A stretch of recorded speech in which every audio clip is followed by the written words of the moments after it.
Hello, parents and teachers who may be watching. Welcome to Creating Math Ahas for Parents. I'm Dr. Sandy Atkins, Sandy, and in this video, we're going to look at multiplication using the equal grouping model with 1 by 2, 3, and 4-digit numbers. And in this model, I hope you'll see how we link it to distributive property, how we're using algebraic approaches to multiply, not just the arithmetic ones that many of us learned in school. So if you've seen any of the other videos, you've seen these base 10 materials. We have ones, tens, hundreds. I tend to use paper ones a lot. This is centimeter grid paper that has been cut into 10 by 10s, 1 by 10s, 1 by 1s. You can make those if you just get a sheet of paper if you want to use those with your child. Base 10 materials also have a thousands cube. And so this is helpful when we're getting to 4-digit numbers. So as we go through this, just some formalities. If you find this video useful, if you would, please give it a thumbs up, share it with anybody that might find it helpful to work with their children or to understand what is happening with the models your children may be using. Subscribe to the channel so that you can know when other videos become available. Now, I've shown you the models, these base 10 models. And for me, we start out with your children actually using the different models, right? The thousands, the hundreds, the tens. And then we want them to draw pictures for them. Now, the pictures that I tend to have students draw, for the 1, I just have them draw a dot.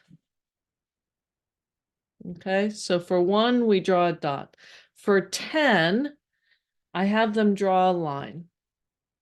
For the 100, I have them draw a square. Now, the reason for that is if we draw a square here and the long rectangle here and the square there, what tends to happen with some children is they get in a hurry and all of these models start to look alike. So it's hard to distinguish the ones square representation from the hundreds. So I tend to have them use this. And then for the thousands, I know many of you have a way that you draw a cube you might have learned. You might have learned where you have the square and then you offset another square and connect those sides, those vertices. That's one way. Some of you may have drawn a square and then you just draw those lines off and connect. Another way to make the cube. For when I work with students, I tend to have them start with a hexagon. Now that might seem odd, but if I can draw it this morning, we'll be able to see what happens here. It's a hexagon, and we put a dot in the center and then connect every other vertex. So a regular hexagon. Now, if your child has done anything with what would be called pattern blocks, so the pattern blocks have a hexagon, they have trapezoids, they have rhombuses, they have typically hexagons are yellow, trapezoids are red, the rhombus would be blue. They can build a hexagon shape with those pattern blocks. But you'll see me draw the hexagon with the center connecting to the opposite vertices.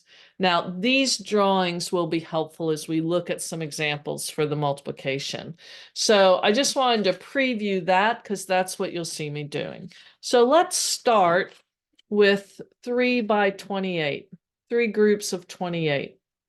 And if I'm using an equal grouping model, that's how I would read this. So 3 times 28, it tells me the operation I'm doing. 3 groups of 28 helps me picture what's happening here. And when one factor is 9 or fewer, it's relatively easy to do an equal grouping model. To me, if one of the factors gets into a 2-digit number, this isn't very efficient. So we're going to have 3 groups of 28. Now remember I said with the tens, we're just going to draw the lines, and then I need to put 8 in each. Now notice how I'm not putting 28 ones in here. Mathematically, that's fine. It's correct. You could do that, but your child's going to tend to have to count everything and recount what's in each circle. If I can understand that 28 is 20 and 8, see, that is the expanded form for a number. That's going to give me a much more efficient. With that logic in mind, I'm also going to be mindful of how I draw the 8. I could randomly draw 8 in here, but I tend to need to recount over and over. Not very efficient. You might see me quite often, I'll draw an 8 that looks more like this. This looks more like their 10 frame model that they would have learned in the earlier grades. It gives 8 as a 5 and a 3. It's a model that we use in grade 3 to help them first start to do distributive property, is playing around with how we actually organize the dots for our ones. Now, as you can see, I have 3 groups of 28. And what do I have here? I have 3 groups of 20 put together with 3 groups of 8. Now we can know 3 groups of 20. Well, if I know 3 2s is 6, 3 20s is 60, I can use the facts I know. Looking at this as 6 10s. So 6 10s is the same as 60. For your children who don't know 3 times 8 automatically, they don't know it's 24. Notice how I have 3 5s, 15, and 3 3s, 9. They might use variations and other strategies to help them know. But here's our equal grouping model. I have 3 groups with the same quantity in each group.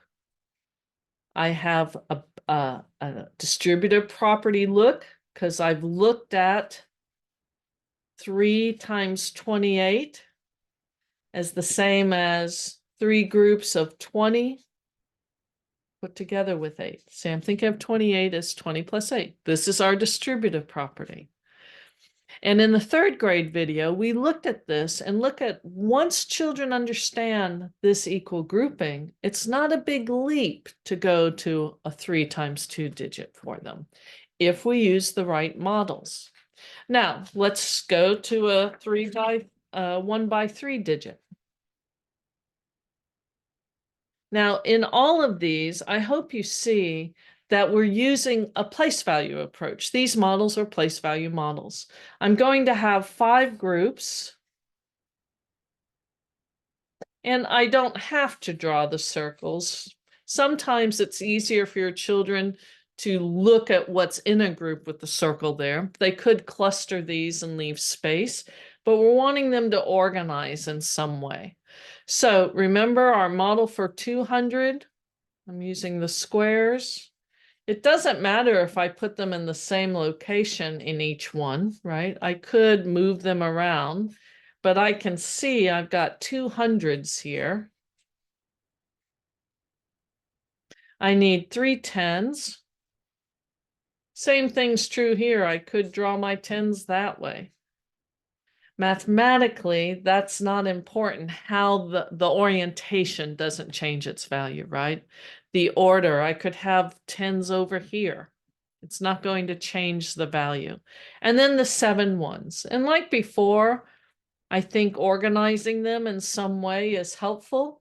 Now, those 2 extras don't have to be in a specific location, right? That orientation of the extra ones is not a requirement, does not change the value. Okay. What I'm wanting to make sure of is that I have 237 in each one of these groups. All right. And I want to have them in a way that I can quickly look and know I've got 200s in each group, 3 10s in each group, and 7 1s in each group. So again, how have I thought of the 237? Well, we're using a place value approach. So we're thinking of 237 as 200 put together with 30, put together with 7. Expanded form for the number. So how am I finding the total? Well, I have 5 groups of 200 put together with 5 groups of 30 put together with 5 groups of 7. As I said, if I know my facts, if I know 5 2s is 10, I can handle 5 times 200. We're looking for patterns early on of what happens when you multiply by powers of 10. 10, 100, 1,000, 10,000. We know what happens with the ending zeros. It's not a trick, it's a pattern. It's something that happens when you multiply by powers of 10. And that's how we want them to think about it, is not tricks, patterns. Rules come from the patterns we look at. So here I have 1,000, I have 150, and I have 35. Now, one of the strategies we can use, and if you look at the multiplication facts video, you'll see one way to do this is think of what 10 sevens is, 70, and then take half of it for my 5s. That's a strategy we can also use. Same thing. What's 10 30s? 300, half of that, 150. So you can play around with this. 10 2,000, 200s, 2,000, half of that, 1,000. It's a strategy we can use for our facts, but beyond the facts. These are simpler, but we could use these for more complex numbers. So we have 35. So our total here, 1,185. It's not taking them back. Students may learn the algorithm. In some districts, that algorithm that many of us learned is saved for grade 5, partly because we want to build this distributive property, this algebraic approach, and other strategies so that your child can do this mentally. See, once I understand I have 5 200s, I don't have to use paper and pencil, which we tend to have to do with the algorithm. So it's not an if they learn it, it's a when and how, and trying to keep your child as playful with number as possible and understanding place value as much as possible. When I look at this, I know I have 5 200s, that's 1,000, 5 30s, that's 150. So I'm 1,150, and then 535, 1,135. I can do this multiplication in my head once this imagery becomes important. The algorithm gets me the same result, but it doesn't get me the algebraic foundation or imagery that we're building here. Let's do one more example. We'll do a single digit times a 4-digit number. Let's do 4 groups of 1,354. Okay, so I can have 4 groups. Again, your child may or may not draw the circles. You just want to make sure they're equal groups. Sometimes folding the paper is helpful. Cutting this into 4 sections is helpful. You might find other ways to do that, but we're essentially going to use place value representations for our 4 groups because that will lead us to distributive property. As I said, for me, for the 1,000, I'm just going to draw a hexagon and connect every other. So this is going to be my drawing. If you practice this a while, you'll get much better at it than I am, I'm sure. If you want to use some other drawing for 1,000, that's fine. It's just that flexibility, and depending upon the materials your child has used, as I said, if they use pattern blocks, the 3 rhombi coming together will be familiar to them. I have 300s. And again, location of these hundreds is not important. As long as I've got 3 in each, it won't change its value. You may decide, or your teacher, child's teacher, or the child may decide they want to organize in a certain way to make it helpful so they can do it quickly. But again, if I have the hundreds on this side of the 1,000, it will not change the total. Location of these models is not a requirement, right, for this. When I have digits only, yeah, it's the order makes a difference, right? But when I'm drawing the picture, won't make a difference. I need 5 10s in each one.